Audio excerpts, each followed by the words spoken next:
Welcome back to TJ and B Traveling. For 4 years now, we have been living as digital nomads, balancing work and travel basically full time. And today we're going to be diving into the realities of what this lifestyle really looks like, sharing our experiences to help you decide whether it is for you or not, or at least just to give you an insight if you're someone that's watching this channel or just genuinely curious about how this sort of lifestyle looks like. We're going to go into the pros and cons of what this lifestyle is like for us.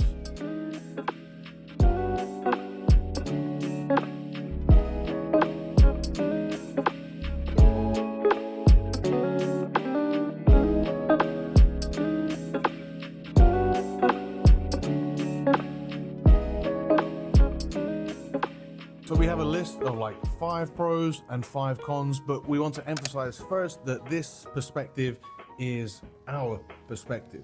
It's based on our own experiences, our own lifestyle, and our preferences.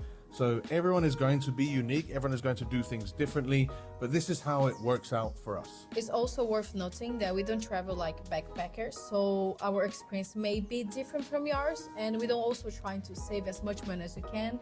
We just live. We just live, yeah. We don't try and save every single penny. A lot of people do digital nomadism so that they can stretch their dollars as far as possible. That was never our objective as to why we did this. We just like to travel and worked it out how to travel full time.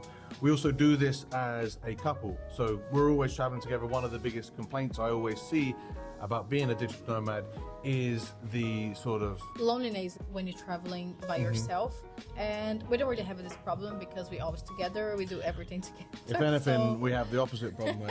We don't get any loneliness, but you know, it's all good. We're also very much like aligned with the idea of being athletes as well. So we train jiu-jitsu wherever we go. We eat well in both aspects. You know, fitness is a lifestyle for us, so we don't make that sacrifice as well, because a lot of people will find it difficult to train and stay in shape when they travel. That's actually a main part of our travel, is figuring out where we can train. So again, that is not an issue for us. And lastly, it's important to know that we work for ourselves, and we don't really have too much of a problem of working, I don't know, in US times when we're in Asia, for example, or work and we basically do our own schedule and what works better for us. So I think this is one of the most important things that we should know here, that we're not gonna really talk about much about this because it's not the issue we have. And in this video, we want just to be very honest and tell you exactly what is the issues and the good things with the lifestyle itself, not the work part of it. We're taking for granted that the work part is kind of covered, although there is sometimes like scheduling conflicts a little bit, but that would be occurring no matter where we lived. These are just some personal additions that we're not going to be mentioned really in this video, so that's why we wanted to let you know early on. And with that in mind, let's dive in. So how do we want to do this? Do we want to do the 5 pros and then the 5 cons, or do we want to do pro, con? No, let's start with all the pros. No, let's go pro, con. Otherwise it's going to be really negative by the end of it. So let's do pro, con. So first, let's talk about the best part, which is the really cool places all over the world that you get to see. This is the obvious one, the obvious reason why people would choose to be a digital nomad. It's something that we like. I can't imagine really not doing, like exploring, seeing new views. You really get to not just look at the views, look at the touristy things, you get to dive deep into the different cultures and ways of life, the habits, each city, each place we go to sort of has its own energy. But when we go to these places, we become a part of this energy. We don't just experience it, like we're actually a part of it. I also think with that, spending a good amount of time in each country makes you understand more other people, makes you understand better the world, what is going on around you. It's not just you in your bubble, now you're seeing everything. So I think that makes you grow as a person.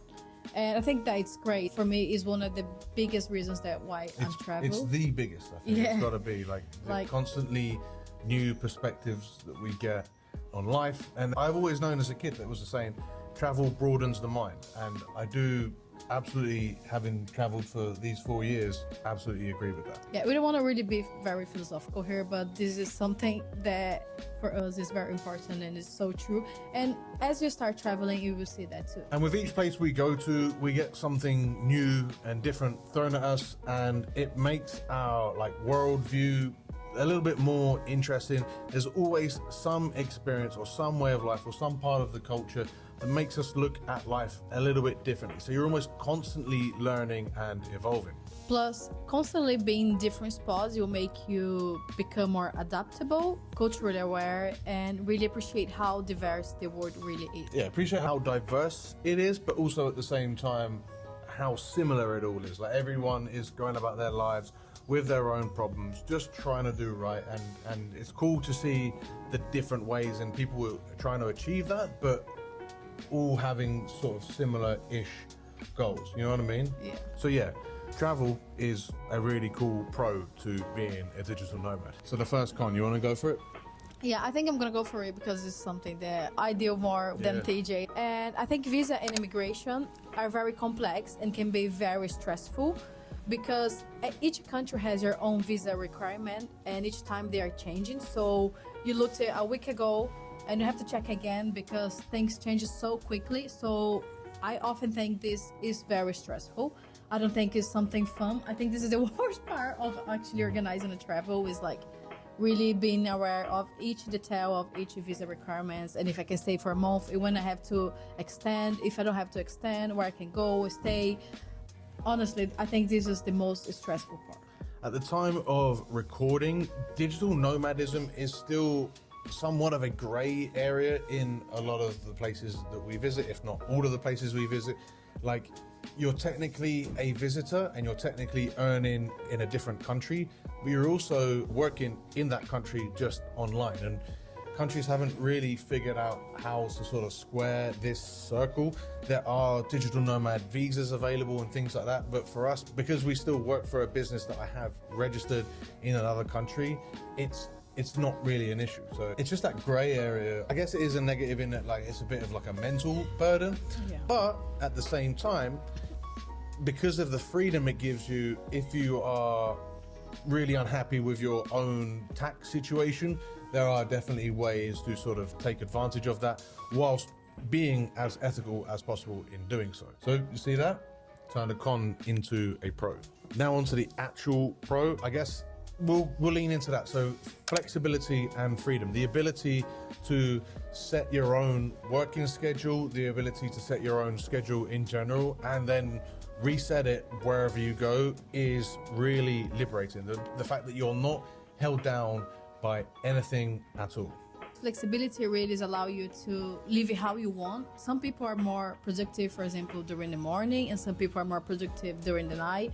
And I think as we travel, and of course you're working online, remotely, it's much easier to organize that and fit your schedule exactly like how you want to. Yeah. For example, we love work and training in the morning, so we make our schedule. This is the most important part of our day is gonna be like all in the morning. Yeah, so we choose to go to bed very early and we choose We're to quite wake up useless very early. Yeah. on afternoons, so we make the most of our days till 3 p.m. So for us, this works great. We enjoy stuff more because we get to work, be done with the hard things of the day, and it's still like 10, 11 a.m. It's that for us is quite liberating. At the same time, if you're someone that wants to sleep at 2 or 3 a.m. because you're a night owl, because you want to go to bars or because you want to do whatever, you can still then wake up late and set your own schedule and be just as productive with whatever schedule. Another part of this I would also include is we like to take days off during the week so that when we go and do our exploring, our touristic things during the week, the places are less busy and therefore we don't have to worry about lines, and then we can work on the weekends, on Saturdays and Sundays, and be okay with that, knowing that maybe like a Tuesday or a Wednesday or a Thursday we're going to do the touristic things when they're not as busy. Yeah, and I also really enjoy this because we can often work in different spots, in coffee shops, co-working areas, which really makes like the work much more productive and fresh. I think when you just work in one place, sometimes you can be full of it and you need kind of change your environment to be more productive. And I think also this helps so much. That's funny because when we first started traveling, you didn't like to do that. You didn't like to get out and work at different places, but you start to realize, especially if you do some level of creative work, I guess this would count as this as well. When you're out in certain coffee shops or you're in bustling environments, it gets quite inspirational and you can get sort of in the zone and get a lot more work done. And if you're setting your own schedule as well, I guess this isn't as much digital nomad as it is just sort of like working for yourself, working online type of pros and cons. But when you are working online and it's very much task based, you are rewarded for your efficiency. So we're not held back by certain amounts of hours that we've got to work. We've just got to get our tasks done. Sometimes that means that we do work long hours, but other times that means that if we can be really productive for 1 to 2 hours, like that could be us done for the day. And that's really cool, especially when we're traveling and we're probably more motivated to get done as fast as possible so that we can go explore. The next con for me is going to be the constant planning and thinking what is going to be next is quite exhausting. It's definitely a part-time job for you. It really consumes so much of my working time. And also I want to try to find the perfect spot, which is also affordable, which also has the gym next to it, which also has the perfect lifestyle that I want to live. And sometimes it's very hard. So I think that the planning is like a constant work and is very taxing in my brain. So if we're going to one place and we're only going there for a few months, we want to make sure that those few months are really well suited to us and they work out really well. If we book like an accommodation and it really works out to be poor, like that's our one opportunity potentially to go to this place, and that is at risk of being ruined by a bad choice in accommodation. So I get why it's definitely like a big thing that you really want to make sure that it is as perfect as possible, but also knowing that it is never going to be perfect can maybe liberate you. The way we try to do it is like 2 to 3 months at each place to allow us to, not just so that you don't have to constantly be looking for the next place, but also because then you get, as we mentioned as like the main pro, you get to really intake the culture, the like actually live in places. If you're staying in a place for like a few weeks, I wouldn't count that as living. No. Once you're there for a couple months, then yeah, that's living, and you get to like really truly live and experience the place properly. And that's like after we've already gone through the whole process of deciding like which country to go to next, because that's huge as well. yeah, I think even when you watch loads of videos on new country, when you get there, it's completely different. I've been to so many places that I imagined to be something when I got there. Not in a bad way or good, it's just like different from what I was expecting. And I think this is also a big part of the planning because you have to be prepared for anything, really. I would try and make this con another pro, because you can do all the research you want to sort of try to understand a place, but there's nothing quite like going there. So we do have to make sure that it is somewhat viable for us to be productive. If we just traveled and didn't have to work, it would be different, right? But we've got to find places that we can get into a routine. I think the great thing about living how we live is because you can also choose the place can be a little bit more affordable and the place that can actually fit in your pocket, because a lot of times, for example, in countries South America or Southeast Asia or even like Eastern Europe, like Albania, you're going to be able to live like a very good lifestyle, not spending that much. Your dollar goes further in these places for sure. Definitely. And with a lot of the Western world really struggling with the cost of living, it's definitely an option that people take. And why not maximize your dollar in other places, like, if you can do that? This is a very big reason why people become digital nomads in first place. They just go to Southeast Asia. A lot of people they'll just stay there because their dollar goes so far. We understand that, but we also love the idea of just continually traveling as well. But in these places, you can spend like per month for one person easily less than $1,000, maybe up to $1,500 per month, which means you don't have to be making a massive salary if you're earning in the UK or the US or in Europe, and you're going to like live really well for that money. And I think this also matches one of the cons that we're gonna say right now, which is sometimes a lot of these budget-friendly countries are also a little bit less developed than westernized countries. We've been to Bali last year, and then after Bali we've been to Australia. We can see a big difference. I'm not saying this is bad or worse or anything like this, but it's very different. It's like two different worlds. So it's something that you have to keep in mind when traveling to this kind of countries. A lot of places are going to have less developed infrastructure. they also might have a massive influx of digital nomads that then put more pressure on the infrastructure. I just think, if you're a Westerner that's used to the sort of Western, not like necessarily luxuries, but like the infrastructure, some of these countries definitely do lack it. A lot of these countries are going to be more polluted, a little bit dirtier, not as clean you would see in other westernized countries. It's just different. It's a different world. It's a But that's completely not all different of the thing. places Yeah, as well. it's not all the places. They're all like different blends of it. Because if I remember, like Kuala Lumpur was really clean. Da Nang, mostly pretty clean. Like, so some places have some of these things, some places have others. It's just one of those things. Like, there's a reason that these places sometimes can be cheaper. You just got to go figure out for yourself. Yeah, I just want to let you know that it's not perfect as a people going to sell you online. It has issues as everywhere. So yeah, like also like sometimes you just get stuck without internet or power for a few hours, and you just have to deal with that. You wouldn't really be dealing with that in England ever. So yeah, travel broadens the mind, but also puts a little bit more stress that comes unexpectedly sometimes. But you learn to deal with it, which again, turn the con into a pro. Okay, so this is the 4th pro that we've got written down now, and for me, this might even be my like number 1 favorite thing, is the people that you meet all around the world. Particularly for us doing jiu-jitsu, wherever we go, we get to meet some pretty cool people everywhere we go. And for me, that's so cool. You get connections everywhere in the world. You get connections from people with all different types of cultures, all different ages, all different families, all different experiences. And we've made friends with people from so many different countries. I just think that's a really cool thing. And like, because of the modern day world of like social media, Instagram and stuff, we get to follow them still on their own journey, like from the other side of the world, and still feel somewhat attached and have these people impact our lives and maybe having impacted theirs a little bit too. I really love that. I think it's very cool to being able to share your own experience with other people and get to know their experience as well. And honestly, I have so many girlfriends everywhere. Yeah, it's so cool. I love them, so and I miss them. So well, yeah, they're so nice. A very nice community.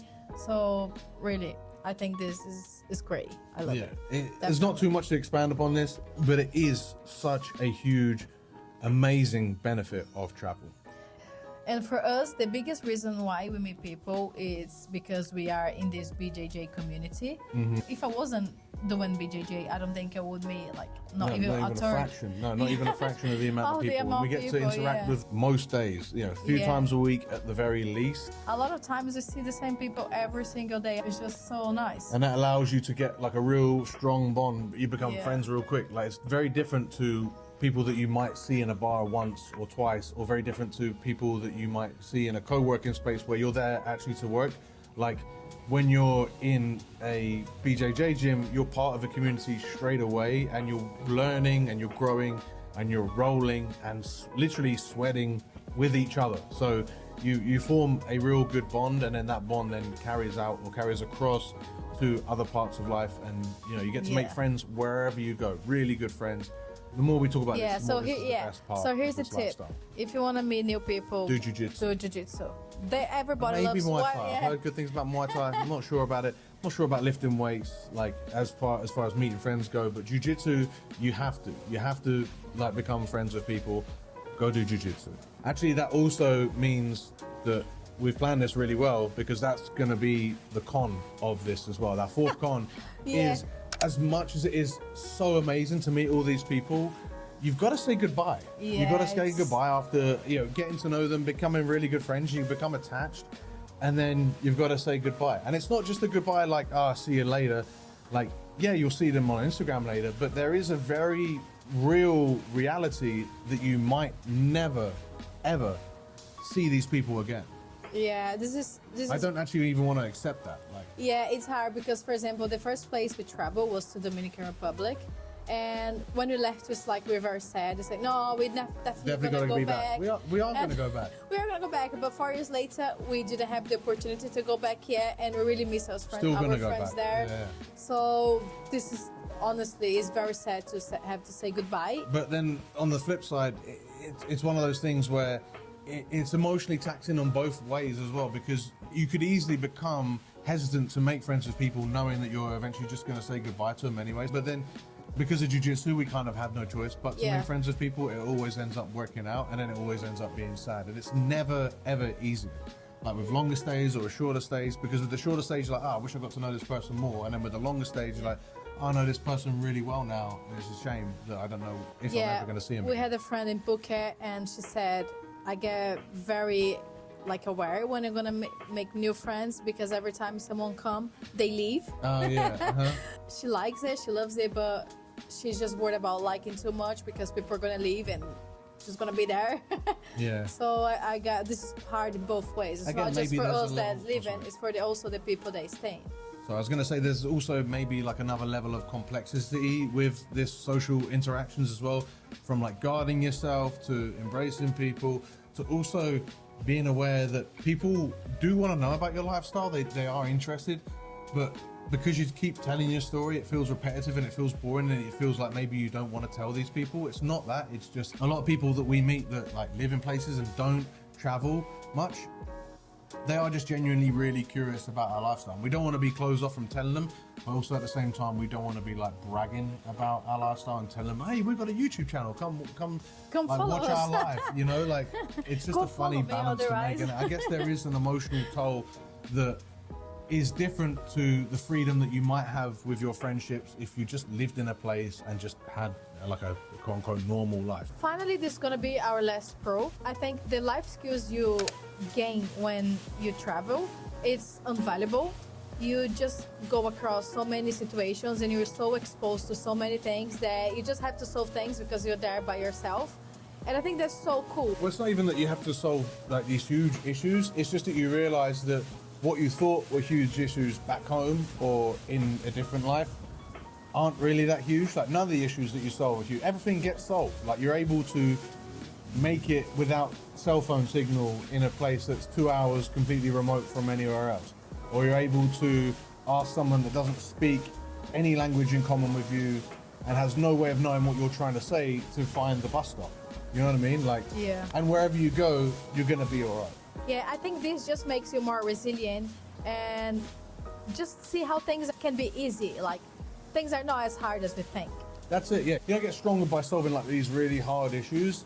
It's just that you realize that none of these issues are that bad or that important, right? I guess that's what you mean by being resilient. You're okay with things being not perfect, of being uncertain of problems, because you know how you're able to solve them. And I think that's definitely helped us with like our relationship. Definitely, 100%. It's helped us with our working life. It's helped us with family lives and stuff like that, because we're able to sort of learn how to solve issues in all sorts of different contexts.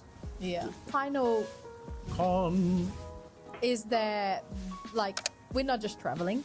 We are working. We are trying to go to the gym. We are trying to solve our problems as a couple. We're trying to be jiu-jitsu world jiu-jitsu. champions. We're We're trying to grow a live. YouTube channel here as well, trying to try- help other yeah. people and inspire other people to travel. We're trying to do so many things that is not just going to the beaches and spend time with their laptop for 2 hours a day and not go doing to tourist anything sites else. and Yeah. stuff. Yeah, it's true. People often think when they travel that we're not doing anything but traveling. But the most time of our day, we literally working Yeah. or training. And the rest of this, we like it, enjoying together. But this, I think people don't get it, right? It's definitely glamorous in the off times, and like the things that you do for fun are definitely fun. This is part of just our lifestyle, how we choose to live and how we choose to work hard and train hard and stuff like that as well. I do think it's sort of tailor-made for us because we've arranged it that way, but it's not as glamorous as it would seem, like on this YouTube channel potentially. And like you can still get wrapped up looking at what other people are doing in these different places and think, oh, I want to do this experience, and then you realize that practically it's just not going to work.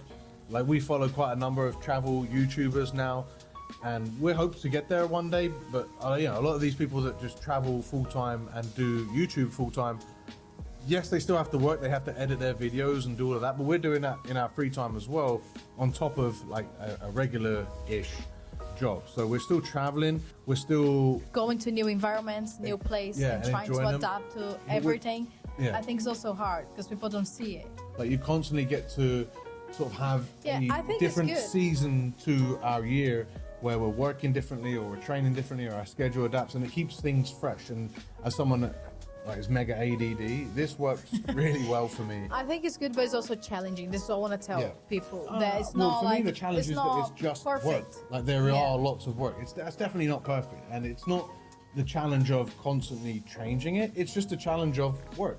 Like, Yeah.